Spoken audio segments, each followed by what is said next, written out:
Hey, folks, and welcome to Typology, the show in which we explore the mystery of the human personality through the lens of the Enneagram. My name is Anthony Skinner, producer of the show. We're certainly happy to have you here with us today. We have an amazing guest, Emily Ley. She is the founder of Simplified, a brand of planners and organizational tools for busy women. She's been featured in Forbes, Family Circle, Better Homes and Gardens, Glamour, Good Housekeeping. She's also a national best-selling author of many books, her latest of which is Growing Boldly, Dare to Build a Life You Love. She's an Enneagram 2, and we talk all things 2 today. We talk about her new journey in therapy. What does it mean to be a 2 and a leader in the corporate field? What does it mean to be a 2 at home with her family? We talk about the core struggle of the 2 that need to be liked. So we cover a lot of great ground here on this episode. We're really happy to have Emily with us, and we are happy to be able to share this interview with you, the Typology tribe. I know you're going to enjoy this one, folks. That's it for me, Anthony Skinner. So without any further ado, let's get on to this interview and our host, Ian Cron. Emily Ley, Enneagram 2, author of the new book, Growing Boldly, Dare to Build a Life You Love. Welcome to Typology. Hi, thank you so much for having me.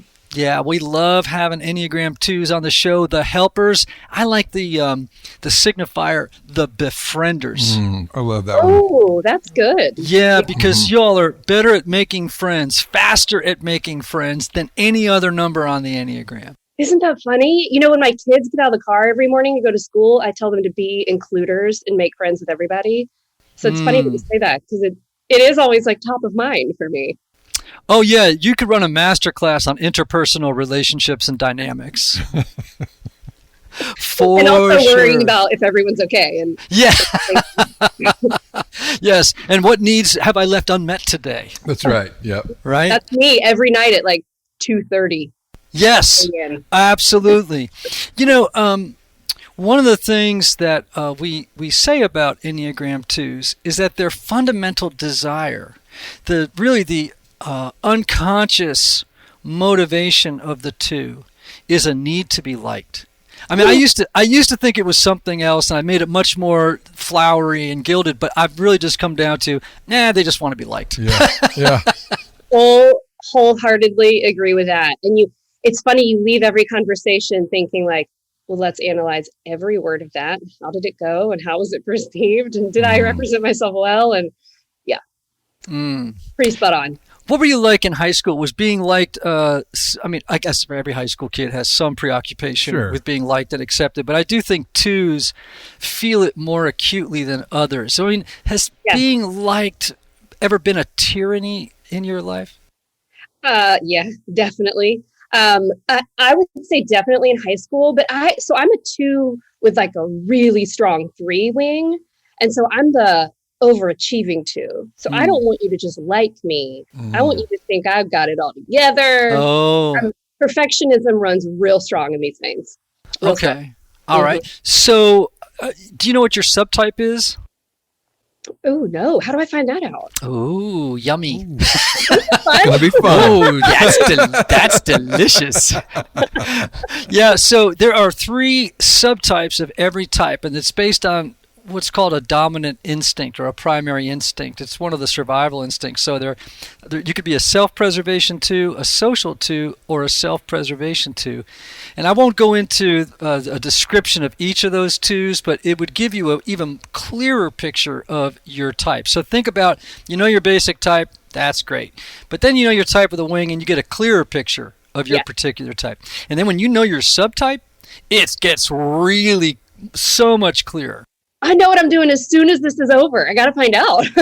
Okay, there you go. And I can actually point you in the direction of some really good resources. But it sounds to me like possibly, so don't take this as, me doing anything except shooting in the dark.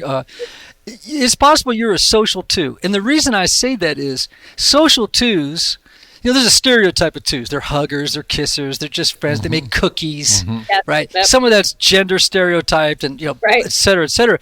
But in reality, some of the most ambitious, driven people I know are Enneagram 2s. Isn't that funny? I always question my type. In fact, I've taken the test multiple times thinking I'm definitely a 1 or I'm definitely a 3. Like, I don't know that I'm a wholehearted 2, but maybe that's the subtype coming out a little bit. Very well could be. And so I encourage you to go. The best resource for that is really Beatrice Chestnut's book, The Complete Enneagram. Oh. And so I always encourage people who are trying to learn subtypes to check out Beatrice's work, because The Road Back to You was just a primer, right? It's just okay, here's the Enneagram in basic terms, right? Mm-hmm. And when you want to dig deeper, I think that's the next book to kind of, put your nose into and kind of get some of the deeper teaching about it. All right, so, the Enneagram, when you first study it, is not very flattering. Right? It really challenges actually our own self-image, like how we perceive ourselves. And it kind of throws a rock into the mirror at first, and it can sting. And one of the things that stings twos is this idea that their deadly sin or passion is pride. Mm-hmm. How does that hit you, that pride is your deadly sin?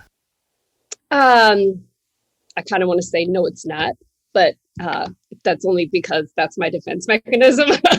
I absolutely think that it is. I wish that I had this in my hand so I could show it to you, but my husband and I, we've been married 13 years and he laughs all the time. The kids are in on it. They say that I need trophies for things.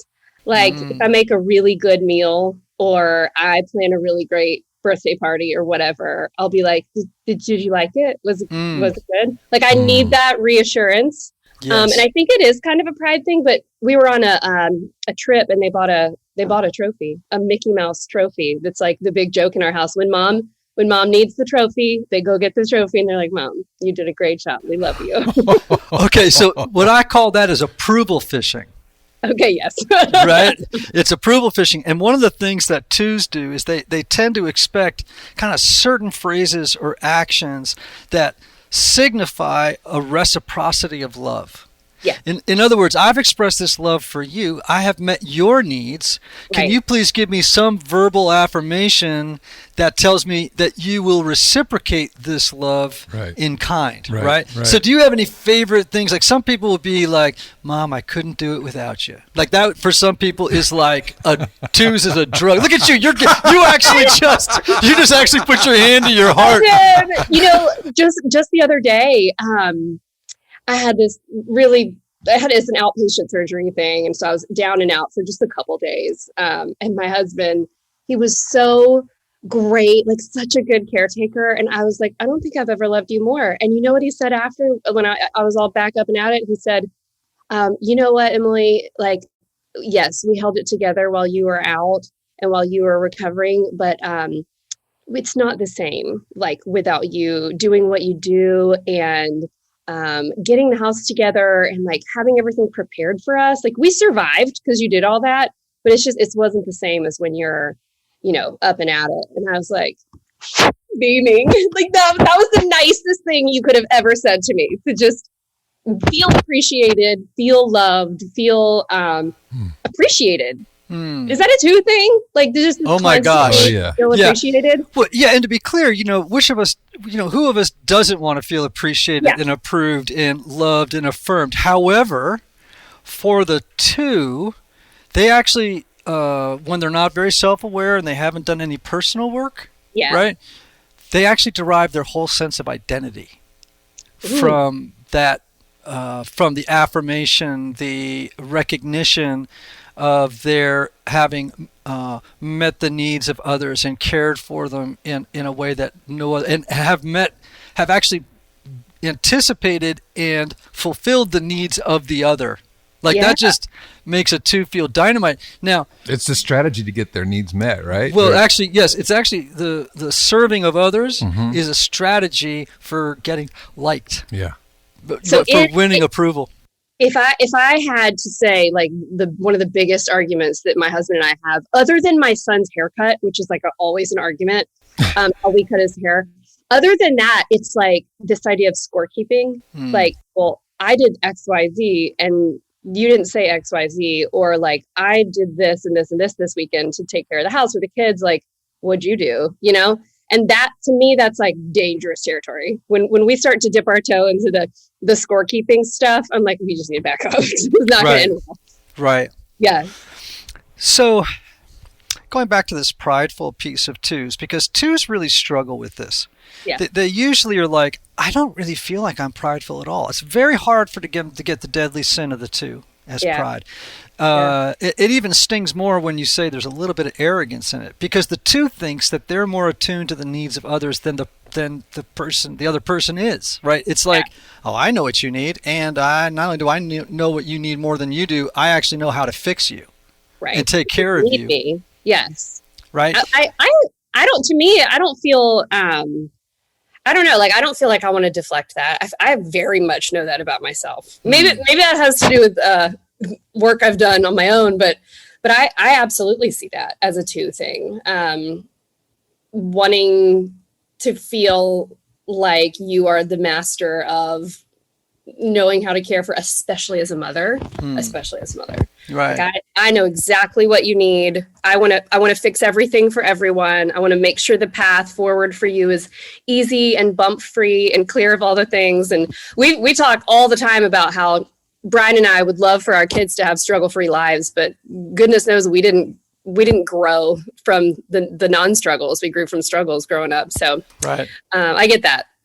I think it's a huge problem in general for all parents, but particularly a struggle for twos, for nines, but for different reasons. Yeah. Sometimes sixes, and I think of course the great danger is that a two can step in and so meet the needs of other people that they disempower them.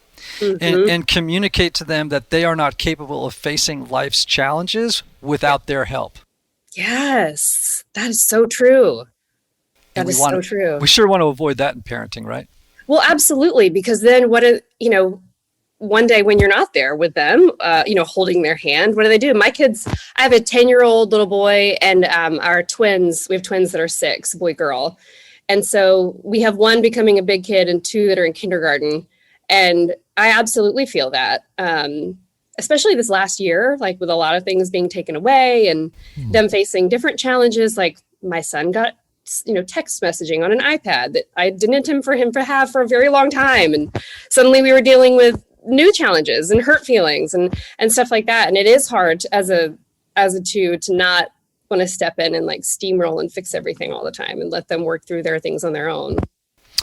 My wife has done a lot of work, and she's a 9. And, 9s and 2s have some strong similarities to each other, often confused. But she learned something after really digging into the Enneagram, and that was so helpful. And now when my kids struggle, she sometimes or very often will say, I have faith that you know what to do in this situation.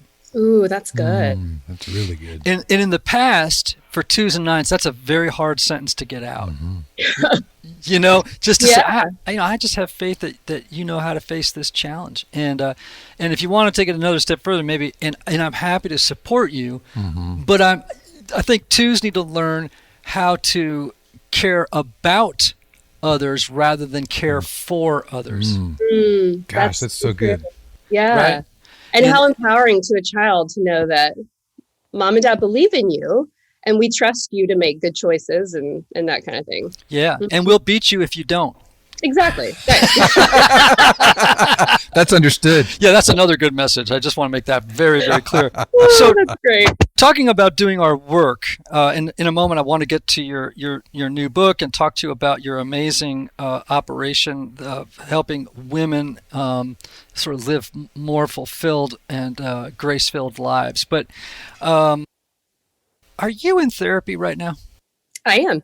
Okay. Oh. So I love to ask. But like for the first time ever, and I've gone twice. Yeah. Wow. So we're getting you at the front end of the journey. Oh, yeah. Right, front end. Yeah. Okay. So I'm a therapist, and I love to ask therapist questions. Therapist. Trademark Therapy-ist questions. So what was it that sent you into therapy? Anthony! Ian! My brother, what if I told you you could get high-quality, organic, and non-GMO groceries delivered to your door for a lot less than you're paying now and help out families in need? Now that's something I'd want to know more about. Well, let me tell you, that's what I'm doing since I discovered Thrive Market. As a proud Thrive Market member, I get the products I love, and my paid membership provides a free membership for one low-income family. That is amazing. Right? And let me tell you this. I have ordered off their website, which, by the way, is very user-friendly. It's not at all like one of those websites where, you feel like you just fell into some kind of terrible technological labyrinth. Right? They have the best selection of high-quality, healthy, and sustainable products online. Now, let me just tell you about one product I love that they have. Okay. Have you ever had Ora Bora sparkling water? Oh, I have. It is so great. Lavender cucumber, my fave. Oh, I like coconut lemongrass. Yes, so good. Right? Herbal infused. I mean, it is So you're telling me Thrive has it? Thrive has it. Come on. It is amazing. We got 2 cases of Ora Bora sparkling water through Thrive Market 2 days ago. Ooh. Love that stuff. I'm having some. Well, you're welcome. So I used to be also a Go Lean cereal guy. Remember that? Yeah, I remember that. Well, that's because I'm so healthy. But now I eat organic coconut flake cereal from Thrive Market. Ooh, I like that. And the list goes on, my brother, of amazing things, right? I got to try those. Changing my life. And guess what? What? Now they have 2 new membership options. A 1-month membership for $9.95 a month or a 12-month membership for $5 a month. $5 a month? That's right. Billed at $59.95. Wow. And as a special offer for Typology listeners, join Thrive Market today to get $20 off your first order and an exclusive free gift. The only way to get this offer is by going to thrivemarket.com/typology. Right. That's Thrive, THRIVE, market.com/typology, TYPOLOGY, to get the exclusive offer of $20 off your first order and a free gift. You can't get this offer anywhere else. Go to thrivemarket.com/typology. So, what was it that sent you into therapy? Yeah, I have always struggled with like the Enneagram 3 side of me that is just a real go-getter. Like I started my company back in 2008 with absolutely no money to put into it. I was working full-time. I had a master's degree and a great job, and I was working full-time, but I wanted to do work that like really filled me up and work that gave me the flexibility to be my own boss and set my own hours and that kind of thing. And I would stay up until 3:00 in the morning and working and love it. And then go to work at my other job at 6:00. And I would do that. I did that for years and years and years. And then had infant twins and was traveling all over the place for work and writing books. And I've reached a point in my career where I and in my own health, like physical health, where I know that I have to back off. And we recently promoted someone on our team to become chief operating officer. So I'm at this crossroads and this transition in my life and my career where I love my job and I want to keep doing the things that I do, but I have to learn how to get the foot off the gas and how to take care of the asset, if you will. And so that's what got me into it. It was actually a friend of a friend who had dealt with something similar and was like, just go.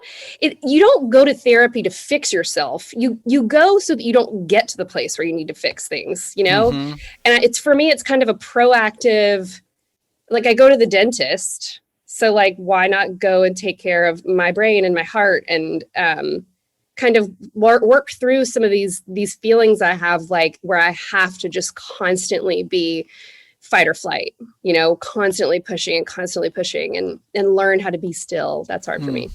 And of course, that being still, particularly in solitude, is what is like perhaps the most important transformational piece of the two's journey. Oh, I mean, I could talk for hours about that. I wrote Growing Boldly literally alone in the dark in my bedroom for 4 weeks. And then I took a solo trip for the first time in my whole life to a place in Austin. And I was alone for 6 days and finished up the book. And it was one of the most transformative experiences because I have 3 kids and a husband and, 8 employees and just so many things going on. You're right. It was the most filling up thing that I've done. I think part of the reason that twos need to have a regular diet of solitude is because they derive so much of their identity from relationships with others. And so when they're alone, they kind of have to face, and this can be painful at times on a retreat, for example, you had something to do. But if I took you on a spiritual retreat and I said, no, we're not going to do anything. We're just going to be with ourselves and kind of focus on the heart and the spirit and try to figure out some things. And for the two, where it gets really hard is, number one, they have to kind of face this discomfort that there's no one else here from whom I'm deriving a sense of identity, affirmation, approval, that I'm not getting this loop of positive feedback from, and where I don't have anyone to help here except me. And twos are really great at being attuned to the needs of others, but out of touch with their own needs. So very true. I actually did go on a retreat about a month ago to a place called Canyon Ranch. I know Canyon Ranch. It was, I'm wearing my Canyon Ranch shirt now, you can see it. But I went there and it was that kind of an experience where I was just there for 3 days, but it was 3 days of taking care of Emily, and it felt very strange. Exactly. It's very hard. Self-care for a two, they feel guilty. Very. Right? To leave my family for 3 days and travel to Massachusetts. I live in Florida. I'm getting more comfortable with it because it's not the first time I've done something like that, but it is, it takes me a couple hours to okay, everybody good? Everybody got what they need? The clothes are laid out. The lunch boxes are packed. Everyone knows where to go.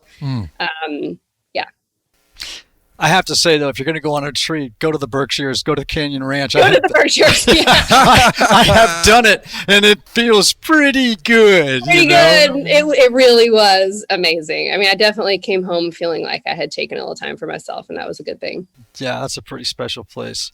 All right, growing boldly, dare to build a life you love. Yeah. I love that in your bio it says that you're on a mission to help other women do the same, right? Which is create a life that you love. Just tell us in brief, quick flyby, what it is that you do and a little bit of what the book's about. Okay, so I'm the founder of a company called Simplified, and there are 9 of us on my team, and we make organizational tools and planners for busy women. So we have an online shop, and we also have products in Walmart and Target and Office Depot and Staples. It is a dream. It's so much fun. And I have the honor of writing books about the philosophies that we teach in terms of organization, automation, simplifying, and growing boldly. It's my 4th book, but it was the first time that I really shared the story of how we built something out of absolutely nothing, what makes it so different. And it is, there's a lot of books out there about hustle till it hurts and, give up everything for your dream. And I wanted this to be the antithesis of that, to talk through how to tactically do it, but also how to honor the seasons of work alongside the seasons of rest. Because I know from experience that it is not fun when you hit the wall. And so I think it's so important as entrepreneurs or as mothers or as whatever it is we're pursuing in our lives, to honor both of those parts of things. So I also had the honor of sharing some stories outside of my own from women who have gone up against tragic, hard, impossible things and are really thriving. So, I've come to believe that productivity, which is now an industry, right? I think productivity has become an idol in our culture. Oh, amen. Absolutely. Right. And the original idea, I guess, of productivity was, become more efficient, organized, et cetera, so that you have margin to do but actually for most people that second half is not happening. It's just how do I get more busy? They just fill up whatever time they've saved using productivity tools to do more work. To do more things. And that's not the point. Yeah. It's like that story with the fisherman laying next to his boat, and the other guy comes along and he says, "Why are you doing this?" Like, tells him all these ways he could have more boats and more men fishing so he could relax. And he's like, "I'm doing that now." Right. I share that story all the time when I speak in public and do things like that. It is so exactly true. Yeah. And I think that's why with Simplified, like I always say the day I just own a planner company is a day I don't want to do this anymore because it's way too much work. But we like walk alongside our customers. So they get coaching for 12 months for the life of their planner when they purchase and things like that. And we just spend so much time on resources and education and those kinds of things, because you can buy the productivity tools all you want and they can look pretty on your shelf, or you can buy them and allow them to help you spin your life out of control, like you said, and fit more into the bag just because you've simplified certain parts of it. Or you can actually allow yourself to build a life you really love with those things, and a life like the fisherman that is made up of what you want it to be made up of. It's, to everyone's extent, and isn't just cramming more things into your calendars, I'm wondering right now, Anthony, if a lot of people listening are going, "Oh man, Emily just sounds like a 3 with a 2 wing, not a 2 with a 3 wing." I get told that all the time. Anthony? Yes. Have you ever seen a kid's product and wish you'd had it as a kid? Of course, especially these days. Oh, completely. Well, I want to tell you about this company who makes engaging products for kids of all ages that I wish I'd had when I was a kid. KiwiCo. Okay. KiwiCo creates accessible hands-on projects for kids of all ages designed to make learning about STEAM fun. STEAM stands for science, technology, engineering, art, and math. All right. Each crate is designed by experts and tested by kids, offering fun opportunities to learn and explore at home. Delivered monthly, each box comes with all the supplies you need for that month's project, meaning no extra runs to the store, which right now, of course, is a bonus, right? Absolutely. Kids love getting mail just for them. Oh, it's like Christmas every time the mailman comes. It's a great way to end the school year and kickstart the summer break, knowing they have a package to look forward to each month. For instance, my assistant Wendy has 2 young boys, 7 and 9, and they were so excited to receive their science crate with their names on it. Oh. It included all the materials and learning resources to build a mechanical model of the sun, earth, and moon, and they designed their own constellations and made a light-up lantern. That's amazing. I want to do it. Me too. With KiwiCo's hands-on art and science projects, kids can engineer a hydraulic claw. I just love saying it. Hydraulic claw. Totally. They can build an animation machine, explore colorful, kid-friendly chemistry, and more. This is fun. You'll get everything you need to make STEAM seriously fun, delivered to your doorstep. And just for our Typology listeners, get 30% off your first month plus free shipping on any crate line with the code Typology. That's 30% off your first month at KiwiCo, KiwiCo.com, promo code Typology. That's TYPOLOGY. I'm wondering right now, Anthony, if a lot of people listening are going, "Oh man, Emily just sounds like a 3 with a 2 wing, not a 2 with a 3 wing." I get told that all the time. Yeah. Okay. And it's possible. I don't know. But I just want to tell people this because this is why these subtypes are so important. Yeah. So when you hear like the Self-Pres 2, they're called Me First. So this is Claudia Naranjo who came up with these names for each of the subtypes, right? Sometimes they're called Me First. Sometimes they're called Privilege. But when you get to the Social 2, right, it's actually, they're called Ambition. Yeah. Or Aspiration. Yeah. And so I'm always telling people, careful, don't think that twos are not people who have incredible drive. Yeah. The two can be really good at working a room. In a different way. In a different way. Way. The three is walking around the room looking for admiration. And the two is walking around looking for appreciation. Yeah. Oh, that's so interesting. My husband's also an entrepreneur and very successful, but he is a strong three with a 4 wing. So oftentimes I'll say to a three, would you rather be admired or liked? Oh, admired. Admired, right? If I said to a two, would you rather be, something and liked, right? Or liked, anything or liked. They'll always say liked. Always. And see the difference?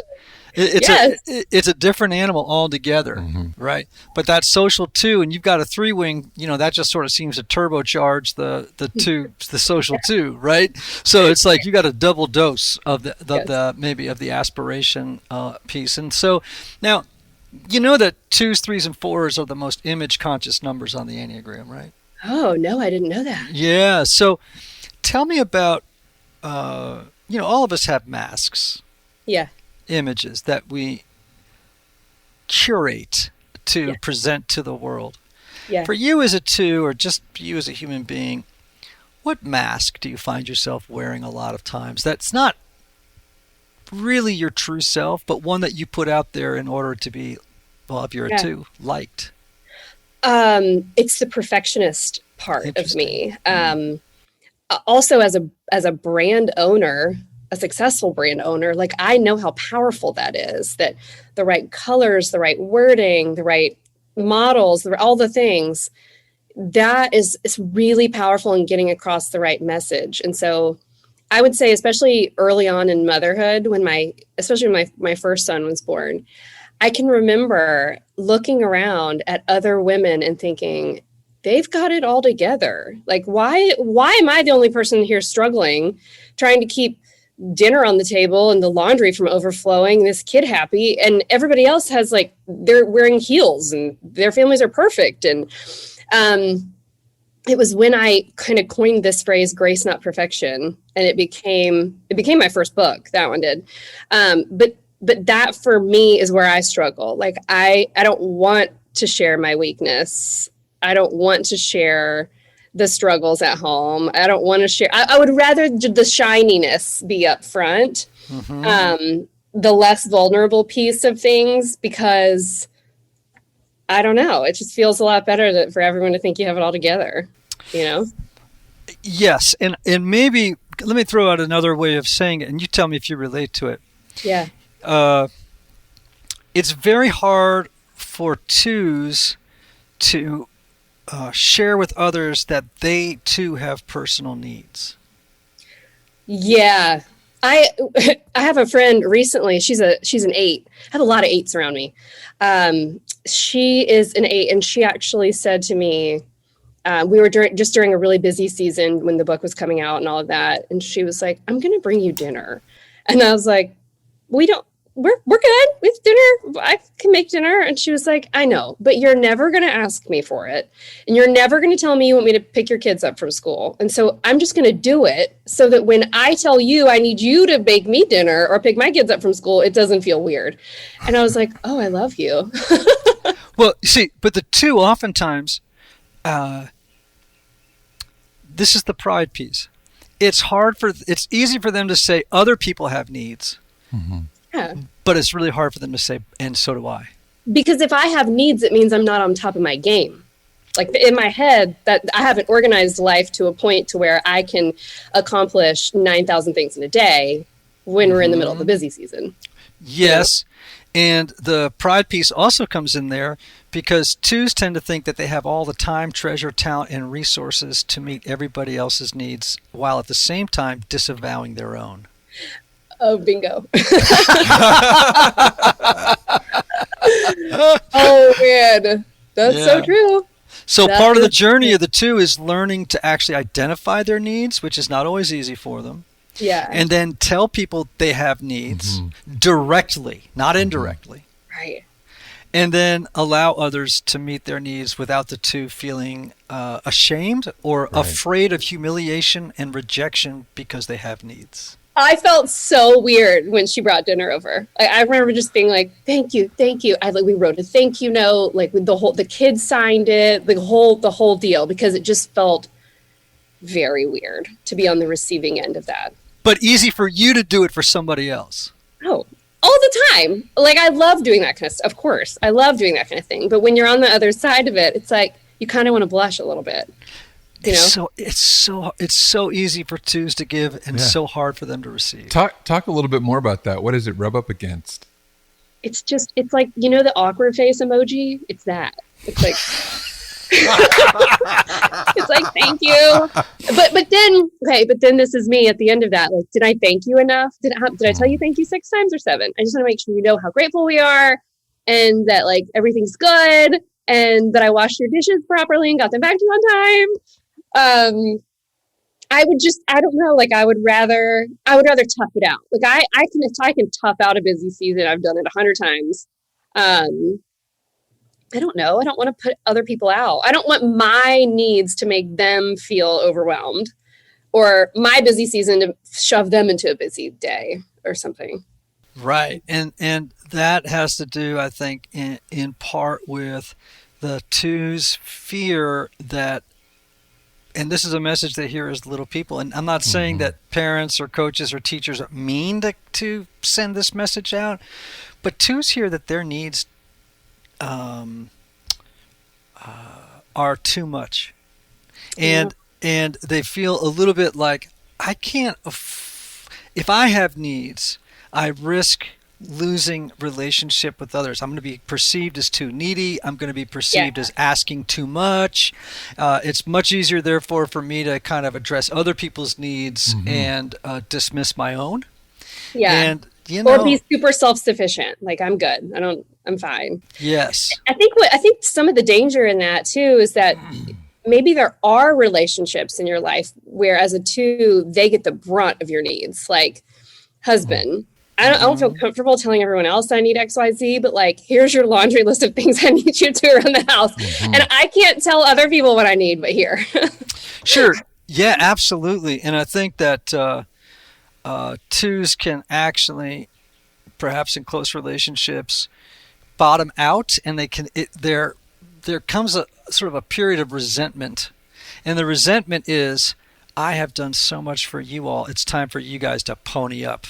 You know what I mean? And you know, take care of some stuff. But because that image consciousness outside of that realm, they don't tend to do it. You know, it's a whole different public presentation, right? Of their person. We moved about 3 years ago back to our hometown and immediately just fell into a beautiful friend group. Our kids go to a great school. Like, we've just found our people. And I'm in a book club with some other moms. And I told them all recently when we were going through that busy season, like, they were helping pick up my kids. They were bringing dinners over. And I said to them, I've never had friends like you. And my friend who's 8, she was like, that's because you've never let people in like you let us in. Wow. That's good. Great shooter. Yeah. Yeah, it's good to have a few 8s around. Yeah, really. Speak truth to power. They're not afraid to do it either. They're not. My dad's an 8 and we're really close. And then my best friend's an 8. So, yeah. Wonderful. Love that. So the Enneagram is not diagnostic as much as it is prescriptive. In other words, it's not just designed to, for people to hear about their type and all the traits and characteristics of it and then walk away saying, oh, that's just who I am. Yeah. The job is to face the fact that there are dark, unhealthy dimensions to each of these types. Hey everybody, one of the lessons I've learned over the years is that not everybody benefits from a traditional 50-minute counseling session. And this is why some people can go to couples therapy or personal counseling for a long time and never really get anywhere. This is why I'm such a believer of intensive counseling and my friends at Restoring the Soul in Colorado, created by my longtime friend Michael Cusick to help couples or individuals experience deep change in half-day blocks over 1 or 2 weeks. Now listen, if you can't wait months or years to get to the bottom of an issue or to experience breakthrough, you need to get in touch with my friend Michael and his extraordinary team of counselors at Restoring the Soul. If you're looking to get out of the rut you're in, but can't wait months or years, call Restoring the Soul today for a free consultation with Michael's staff. Call 303-932-9777 and learn how their intensive counseling process can help you. As a special bonus, just for Typology listeners, make sure to visit www.restoringthesoul.com/typology to download their PDF called 5 Ways Unaddressed Trauma May Be Derailing Your Relationships. The job is to face the fact that there are dark, unhealthy dimensions to each of these types. Mm-hmm. And I'm curious to know if you're using the Enneagram as a tool for personal and spiritual transformation, and if so, how? Yeah, I mean, I think it's helped me, kind of like I mentioned earlier, knowing the kind of descriptors of a 2. Like, that's one thing. It's made me go like, oh, okay, yeah, like that's definitely me. The 3-wing makes sense. Cool. But then knowing who I am at my worst, knowing that I can be resentful, and it's kind of helped me, like, in those moments when I'm not my best, be like, careful, like this is something that you tend to do. And so let's back up, like the scorekeeping part.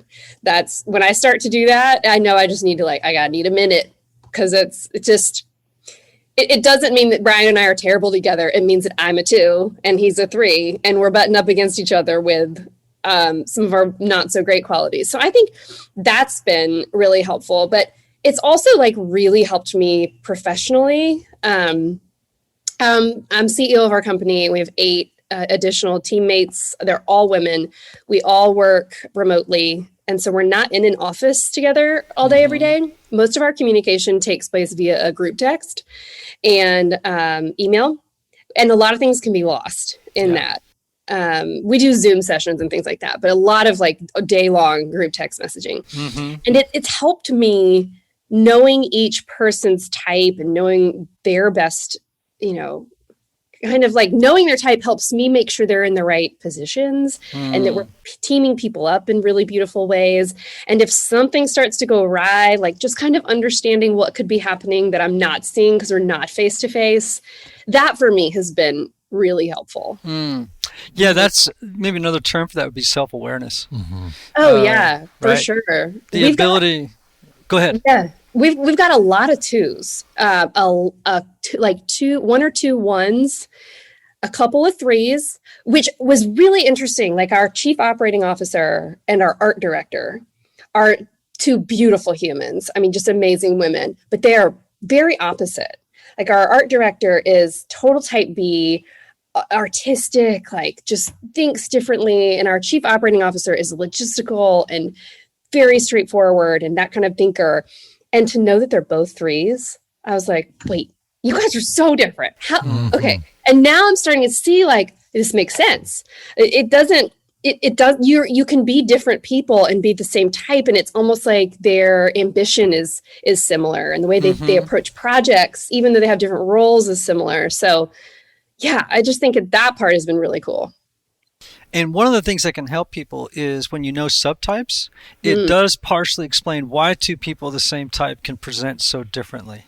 Oh, okay. So if one's a social 3 and the other one is a self-preservation 3 or a 1-to-1 3, which is these other categories, it does help explain, that's why you're both 3s but seem to operate so differently in the world, right? Yeah. But the unconscious motivation of the need to succeed, to appear successful, and to avoid failure at all costs is true to both. Yep. I can see that for sure. But how it works itself out to the world around them is very, very different, right? Right. I think the transformational journey for twos, and as they begin to work on themselves, like would be giving up this addiction to helping others, right? Mm-hmm. It's like I got to learn how to say no. Yeah. I have to learn that I have my own needs and I have to own those needs. I got to figure out what they are, right? And I have to not be afraid to ask for those needs to get met. And, you know, they have to be careful about unwanted helping. You know, like some people are like, you know, I really didn't need you to drop off 2 weeks worth of food. You know what I mean? Like, you know, this is not a refugee camp. You know what I'm saying? Like we're doing okay here, right? I think that what you were saying is really important. Move away from having to keep score. Mm-hmm. That's a big one for twos, because what they're doing is they're kind of monitoring. Are you helping me in a manner that's equal to how much I'm helping you? And when when the score gets lopsided, I start to get resentful. Yeah. Right. So that's a big journey for twos. Yeah. And I think one of the things, Anthony, that's important about twos, I don't know if you feel this, Emily, but sometimes they get this sort of this panic feeling, like I'm not doing enough for others, or have I done enough to be liked? You know, and they have to. So when you get that feeling of panic and anxiety, is to learn to, like you were saying, to kind of back off, like to push in the clutch. Yeah. Get your foot off the gas, push in the clutch, and kind of take the car out of drive. Right. It's a great time to ask, what are my needs right now? What do I need? And what am I pulling out of that and putting on other people? I do that a lot with my kids. Like, am I ruining you? Or am I doing the right things? Am I reading enough bedtime stories? I mean, like all the little things. It's almost like I have a to-do list in my head, and I'm like, did I check off all the things? Am I doing all the right things that I think I should be doing with them? And I also think, I don't know if this is a two thing or what, but I can sometimes have this level of expectation of how things are supposed to go. Maybe it's the perfectionist part of me, but how things are supposed to go. And if it's not going like that, I get really worried that it's me. Like I'm not helping in the right ways. I'm not encouraging in the right ways. Or I'm missing something because I'm too busy. And maybe that is just this idea that I'm not helping enough. Yeah. Right. I'm right now in this situation, I'm not able to meet the needs of others in a way that I think is, you know, meeting my standards. Right. Yeah. I'm falling short. You know, there's this wonderful, famous psychologist. His name was Winnicott. And Winnicott talks about this idea of the good enough mother. Wow. And the good enough father. And look at you. You're like, your face just kind of I know, I'm like, what is it? Tell me. Well, it is as it sounds, right? It's like when you're evaluating your performance as a mother or a father, or I guess a friend or a brother or sister, right? It's like there's a moment where you have to go, oh, I ain't perfect, but I'm a good enough mother. Oh, yeah. I'm a good enough friend. I'm a good enough father.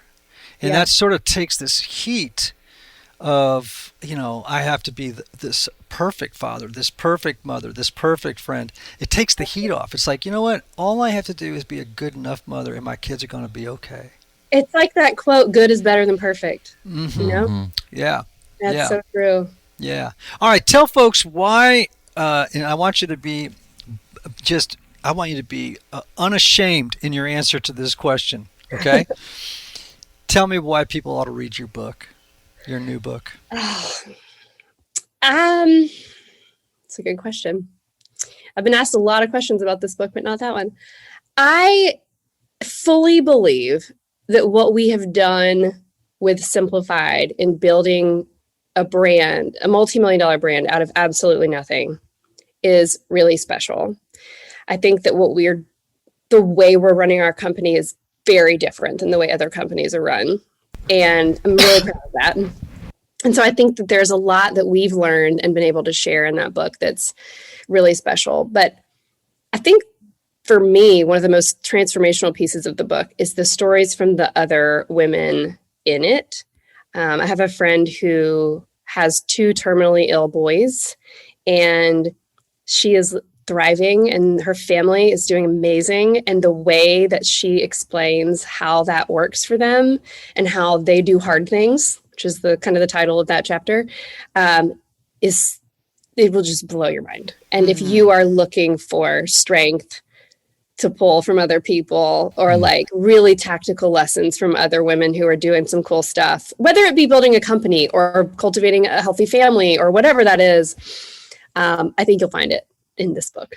And to be clear, the book is really targeted toward women, right? It is. Mm-hmm. Okay. So I want everybody to know that that's the target audience of this this remarkable book, Growing Boldly, Dare to Build a Life That You Love. It just came out in March of 2021, so I know that you're in the middle of book marketing madness. And you know it. I am one stop on a podcast tour. I know that feeling. I know that feeling well. And people can learn about Emily at Emily Ley, that's LEY.com. Yes. On Facebook, Emily Ley, and on Instagram at Simplified, and at Emily Ley, Ley again. Got it. Emily, anything else you want folks to know about what's happening? Well, we just started our very own podcast. Huzzah! Cool. A new one. It's called the Simplified Podcast. It's been out for about 10 weeks now, and it's really bite-sized, simple. We talk about simplified parenting and simplified business and just all sorts of fun stuff. So you can find us at all the podcast places. Awesome. And one more thing on your planners, we need to make note that you have teacher planners and you have wedding planners. So for all those weddings that are coming up this summer. I know. Yeah. As the world starts to change. That's right. I know today, man, I went out and I gave one of my first live talks this morning. Oh, wow. To a small group of people in town for a conference. I tell you, it was like water on a plant, man. That's amazing. I'm such a face-to-face person. Yeah. And to have the interaction and see the eyes and the faces of people connecting with what you're saying and what you're doing. Gosh, what a gift that is again. What a gift. So hugs. Remember hugs? Those were fun. Oh, and I'm a 4, so you know hugger. I am a hugger. I mean, I'm a hugger too. Yes, you are. I need hugs. Yeah, if you're a 2, that's for sure, man. That's part of your love language. Well, Emily, again, thanks for being on Typology. We loved having you. Hope you'll come back. Thank you. Of course, Typology listeners, remember these words. May you have love. May you have joy. May you have peace. May you have healing. May you have rest. Until next time.